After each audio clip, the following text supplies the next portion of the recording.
O amor pelo vinho, pela arte e pela história se encontram na Casa Perini. Localizada no Vale Trentino, em Farroupilha, na Serra Gaúcha, a vinícola tem alguns dos seus vinhos entre os melhores do mundo e está entre as maiores vinícolas do Brasil. A sua história começou lá na década de 1920 e o Sr. Benildo conta um pouco de como foi esse começo. E aqui, neste ambiente, é onde meu avô e meu pai construíram em 1928 esta casa com a então cantina da época e elaboraram em 1929, os primeiros vinhos produzidos pelos imigrantes Perini.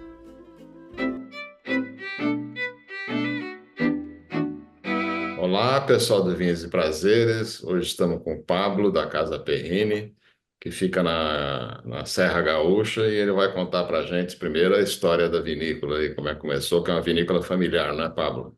A Casa Perini, a história começa lá em 1876, quando Giuseppe e Antônio Perini chegaram no Brasil, né, na segunda grande embarcação, vieram do Trentino Alto Adige, extremo nordeste da Itália, e divisa com a Áustria. Até por isso, hoje a microrregião onde a gente se localiza, dentro de Farroupilha, se chama Vale Trentino, em homenagem aos imigrantes que vieram do Trentino Alto Adige. Ali faz parte, então, do Vale Trentino, Caxias do Sul, que é um município vizinho a nós, e Farroupilha, que é onde nós estamos de fato, né? Valendo lembrar que a parte de turismo tem esse viés, né? Tem uma micro-região, que é uma rota turística chamada Vale Trentino, porém, quando a gente fala de apelo de origem do vinho em si, e toda a sua questão de terroir, etc., o trabalho mais forte tem sido feito, e inclusive já tem uma indicação de procedência, de reconhecimento do terroir, da tipicidade, uma das melhores aptidões que tem aí para os vinhos e espumantes, que são os derivados de moscato. Então tem a IP, indicação de procedência, moscatos de Farroupilha, que contempla desde espumante moscatel até frisante derivado dessa uva, tem vinho tranquilo de moscato, licoroso, etc. E a Casa Perini tem quase todos os produtos que se englobam nessa diferenciação de tipicidade. Depois, evoluindo na história, né, Alberto, a gente sai de 1876, que foi a chegada do Giuseppe, o bisavô, no caso, e já vai para 1929, que é quando o João Perini, daí já seria meu avô, fez os primeiros vinhos da Casa Perini no porão da casa dele, de uma maneira artesanal. Daí, um fato raro para a época, o nono João teve apenas um filho, que foi meu pai, e que foi quem fundou, de fato, num molde mais empresarial, a Casa Perini. Daí.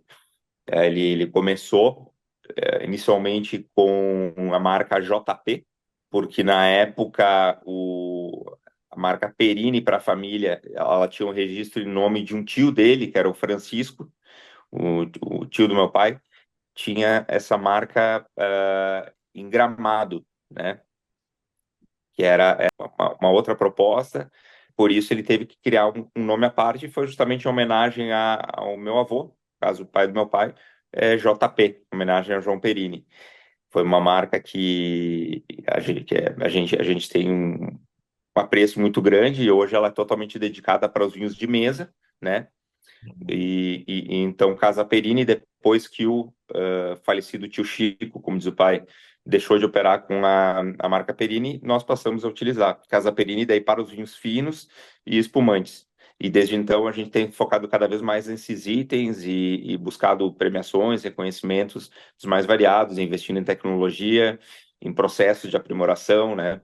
Fomos a primeira vinícola a ter um sistema de rastreabilidade completo, de ponta a ponta. Então, se sabe exatamente cada passo pelos quais os vinhos vão passar, desde as raízes das videiras até o número do contrarótulo, o lote. Se consegue fazer um fluxograma sabendo de onde veio a videira, quantas toneladas foram colhidas por hectare, o tempo de fermentação que aquela uva passou para virar vinho, tipo de barrica pelo qual passou, os insumos, né, de quem forneceu o rótulo, o contrarótulo, as rolhas, etc. Isso tudo ajuda muito claramente a enologia a ter um mapa do que foi feito, não só para identificar caso nós venhamos a ter um casual problema, mas principalmente para poder saber métodos que funcionam melhor na elaboração de cada determinado vinho ou espumante, né? Isso, vou dar um exemplo, Roberto, para Casa Perini Fração Única, que é uma linha superior que nós lançamos depois de mais de 12 anos de implementação de um sistema de cultivo de vinhedos com espaldeiras em Y, de mudas importadas da Itália. A gente, antes de lançar, foi fazendo alguns testes de colheita em sistemas diferentes e passagens desses vinhos, né, das bases, por tipos de barricas diferentes também, e se foi descobrindo que algumas variedades se comportavam melhor, tendo uma passagem por barrica de madeira, variedade de carvalho francês e americano em proporções diferentes, né? Um exemplo, do mesmo vinho base de Merlot, da linha Fração Única, a gente observou que essa variedade interage melhor quando tem um percentual do vinho, uma parte dele, que passa por mais tempo em barrica americana, né? E outro percentual menor em francês e assim por diante.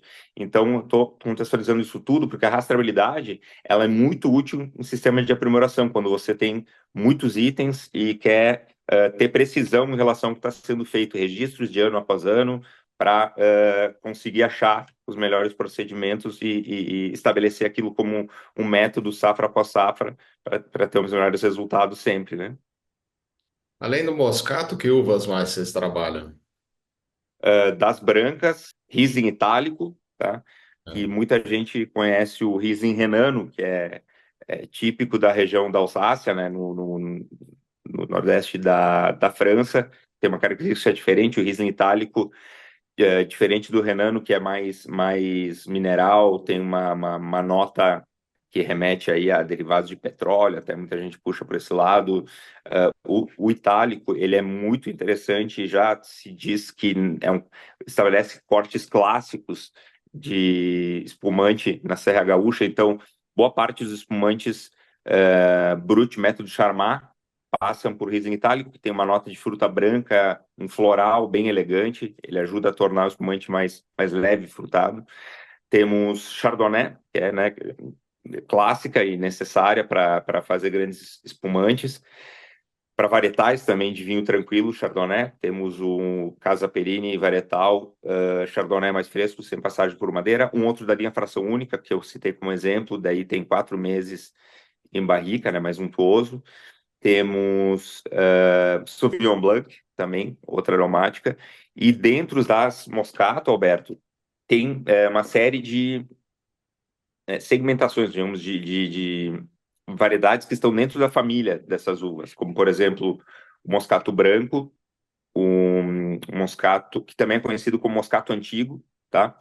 E por que Moscato Branco ou Antigo? Porque ele veio um período pós-migração na Itália e tem características de aroma e sabor muito típicas e únicas que, quando a Embrapa Uvevinho, que é uma entidade de classe, um órgão responsável por ajudar a mapear terroirs, a estabelecer as tipicidades mais interessantes dos vinhos que vão vir a ter um desenvolvimento de indicação de procedência, etc. Quando eles perceberam que na região dos moscatos de Farroupilha tinha essa uva, eles, junto à OIV, que é a Organização Internacional do Vinho, que é um órgão internacional sediado na Europa, eles cruzaram a genética dessa moscato antiga com as mais próximas que havia na Europa, e se percebeu que não existia mais lá tal qual ela é. Isso torna muito exclusivo, né? Ter uma uva que só existe numa determinada denominação de origem ou indicação de procedência, no caso. Quanto mais redondinha, digamos, a proposta é mais única, mais fácil a concessão de indicação de procedência. O pessoal da Embrapa, o Weivinho comentou que isso foi um facilitador para o caso de Farroupilha. porque nós tínhamos o maior número de derivados de moscato, né, elaborados aí na região. As premiações de vinhos e espumantes derivados de moscato também vieram para as vinícolas de Farroupilha, e a maior gama também de tipos de uva moscato. Para o pessoal que não é tão familiarizado, dá para dizer assim, se uva fosse felinos, né? Então vai, sei lá, só como exemplo hipotético. Então você vai ter ali tigre, que é Cabernet, e vai ter suas variações. Você vai ter Merlot, que é onça, e assim por diante. Vamos supor que moscato sejam gatos, né? Aí dentro disso você tem siamês, você tem o persa e assim por diante. Então o moscato ele tem todos características semelhantes, que são muito aromáticos, muito intensos, mas como eu comentei, tem um moscato branco, tem um moscato giallo, que giallo significa amarelo em italiano, e que tem uma intensidade de aroma mais profunda, assim, né? Lembra uva passa, uma batata doce, bem interessante, que a gente usa nos nossos vinhos também. Tem o moscato de Hamburgo, que tem uma nota que flerta com uma fruta vermelha, que a gente usa no nosso aquarela, que é um espumante bem icônico, o primeiro moscatel, espumante rosé, lançado no mercado nacional e quiçá do mundial, porque pelo que se pesquisou não teve até então nenhum. Isso falando dos brancos, né? Aí, além deles, a gente tem nos tintos Cabernet Sauvignon, Cabernet Franc, Merlot, Tannat, Marcelin, Barbera, Alicante Bouschet, Antelota, que é usado num corte de um vinho que é bem icônico para nós, que é o 4, Casa Perini 4. Possivelmente esteja esquecendo de alguns, mas assim, de bate-pronto, tem essas uvas. Lembrando, né, Alberto, que, como a gente costuma dizer, né, não só de moscato é feita uma vinícola. A gente tem tido uma série de... Pinot Noir, acho que eu não citei, também é bem importante para os cortes dos próprios espumantes. É muito importante lembrar que a gente tem tido uma série de reconhecimentos através de concursos nacionais e internacionais, e também, por exemplo, na Avaliação Nacional de Vinhos, que ela acontece todo ano, ranqueia, digamos, mais de 100 vinícolas nacionais, com mais de 500 amostras variadas, né? São todas degustadas às cegas por um corpo técnico de enólogos isentos que não sabe o que tem aí nas garrafas e deve pontuar para apresentar o resultado depois. E no dia da apresentação desse resultado, que até então ninguém sabia como foi, vou correr uma degustação, que normalmente é no final de setembro ou começo de outubro, num pavilhão, numa sede que tem em Bento Gonçalves, que está, inclusive, no Guinness Book como a maior degustação coletiva de vinhos da mesma safra. São praticamente 1.000 pessoas, muito bonita assim, a cerimônia, degustando os vinhos que mais se destacaram daquela safra no Brasil. E a gente tem tido um histórico aí por ser a vinícola que mais teve o número de amostras representativas entre os 30% de cada uma dessas safras, né, ao longo da história do evento, que é considerado o Oscar do vinho nacional, né, e Oscar justamente por ter um panorama de todas as de toda a safra, né?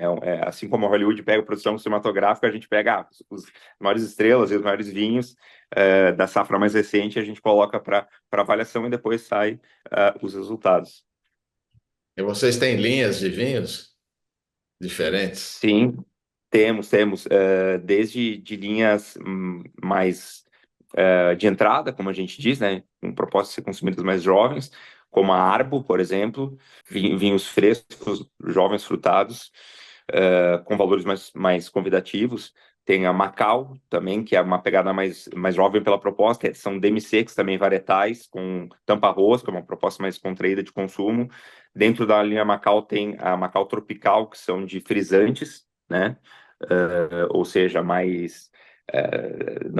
para quem não conhece, o frisante ele fica entre o vinho tranquilo e o espumante. Ele tem gás natural também, mas com uma pressão menor. Depois nós temos uma linha que chama simplesmente Casa Perini mesmo, que é standard. Daí tem vinhos tranquilos e tem espumantes também nessa linha Casa Perini. Depois, subindo, em termos de vinhos tranquilos, tem fração única, que são de vinhedos mais selecionados, passagem para Henrique de Carvalho por mais tempo, esse lugar de evolução maior. Tem a linha Vites também em paralelo, em termos de hierarquia de linha, que está ao lado de fração única, daí são sem passagem por barrica, mas variedades diferentes, Barbera e Marcelin, né, 2 tintas. Subindo também, temos um vinho Casa Perini 4, que não é todas as safras que tem, que é um corte de 4 uvas diferentes. Depois o Tinto Ícone, que é homenagem ao fundador, o Benildo Perini. Até então só teve uma edição, e além de ter 5 uvas diferentes na composição do corte, ele tem 3 safras, ele é um blend de safras diferentes para dar um vinho mais complexo, com mais camadas, né, digamos. E depois, voltando para os pulmões, tem ali simplesmente Casa Perini, que inclui o Brut, o Brut Rosé, o Moscatel, que recebeu premiação de 5º melhor vinho do mundo em 2017, no ranqueamento que foi o melhor dos melhores em relação a resultados de concursos que aconteceram naquele mesmo ano. Tem o Aquarela também nessa linha, espumantes Ice, que a sugestão é consumir com gelo. Depois, acima deles, tem uma linha mais recente que a gente lançou chamada Vintage. Tem espumantes safrados, que passam 18 meses em contato com as leveduras para ter uma evolução maior. Além disso, 2 espumantes método clássico, o Natura e o método tradicional, que ficam acima da Vintage. E, por fim, agora, o mais recente lançamento, que é o nosso espumante icônico e primeiro item de luxo, que é o Dona Carmo, tá? É um espumante, daí, no caso, uma homenagem à matriarca da família, nossa mãe, né? Minha mãe e do meu irmão, Maria do Carmo, que é um espumante que tem 60 meses em contato com as leveduras, 60 meses de autólise nas caves, e tem um charme bem interessante que na gabieta, aquela gaiolinha que fica no topo, tem uma peça de metal mais robusta, e dentro tem um pingente de Swarovski, que leva o selo, inclusive, da marca de cristais austríaca Swarovski. Você consegue destacar e depois colocar numa corrente de prata 925 que vem junto do próprio da própria espumante, usar como uma joia. É um belo presente. A produção é grande, né? Quantas garrafas vocês fazem? É grande. Olha, se a gente for falar em litros, dá por volta de 9 milhões entre vinho, suco e espumante. E a distribuição também é boa, né? Vejo que tem até em supermercado, né? Sim, sim, tem todos os canais de vendas, tem lojas especializadas, delicatessens, adegas, tem restaurantes e também varejo. Aqui em São Paulo tem? Temos sim. E tem enoturismo aí também? Temos. O enoturismo é bem presente, inclusive nós somos uma das vinícolas que tem maior número de atividades enoturísticas, né? Então, nós temos o Bike Tour, né? Foi a primeira vinícola a oferecer uma atividade de levar o turista, né, com bikes que são alugadas, tudo através de contratação prévia para chegar lá numa determinada hora e poder ir até um belvedere, contempla a vista, pode fazer um piquenique, né, que está incluso no roteiro. Daí escolhe um vinho ou um espumante dentro de uma certa faixa para curtir, depois termina passeio pelos vinhedos e volta para a vinícola. Para quem não gostar de pedalar, tem o que a gente chama de Vinocombi, que é uma Kombi retrô, toda personalizada, fazer a mesma coisa também com piquenique. Tem um tour chamado Medalhistas, que é voltado para os espumantes que tiveram premiações diferenciadas. Daí se faz uma imersão maior em relação ao processo de elaboração especificamente de espumante, que é um destaque da nossa vinícola. E também tem a visita convencional, com degustação guiada de 5 itens variados, ela por si, ou também incluindo já almoço no Beatrice Baiquet, que é um restaurante que opera todos os dias para almoço na vinícola, exceto segundas-feiras. Então, para quem for aí, é uma boa pedida passar por vocês aí. Tem que marcar antes? Como é que funciona? A gente recomenda sempre marcar, né? Através das nossas redes sociais, lá tem um link. No Instagram, por exemplo, você pega o @casaperini, então lá tem um Linktree que vai direcionar para a parte de enoturismo. Aí é só você selecionar o passeio que quer fazer. Tem alguns outros alimentos que eu comentei, mas lá tem tudo bem explicadinho. Vai selecionar o dia e a hora que quer, faz a reserva através do valor e depois só comparece, se identifica e pode desfrutar da experiência. E tem planos para o futuro? Temos, inclusive algo mais recente que a gente tá fazendo agora é um projeto chamado Casa Perini Mundo, que está em plena expansão, que é a nossa importação de rótulos, que são marcas e líquidos, né? Obviamente os vinhos são exclusivos de 9 países diferentes, principais produtores do mundo, né? Então a gente está com o Velho Mundo e Novo Mundo também, rótulos que são representativos para o mercado e para o terroir e reconhecimento dessas regiões. A gente tem rótulos uruguaios, argentinos, chilenos, sul-africanos, australianos, depois de França, Itália, Espanha e Portugal. E estamos incrementando mais portfólio para atender o mercado, né? Muito bom conhecer, sugerir para o pessoal visitar, né? Porque o enoturismo também é um movimento muito interessante, né? Para o produtor, né? Acaba, Super, super relevante. acaba vendendo diretamente do produtor para o consumidor, e quem vai aí também acaba conhecendo melhor a história, vendo as coisas Ex- interagindo Exatamente. nesses tipos de visita, né? Bora lá, obrigado por prestigiar, obrigado pelo espaço, Roberto, foi um prazer.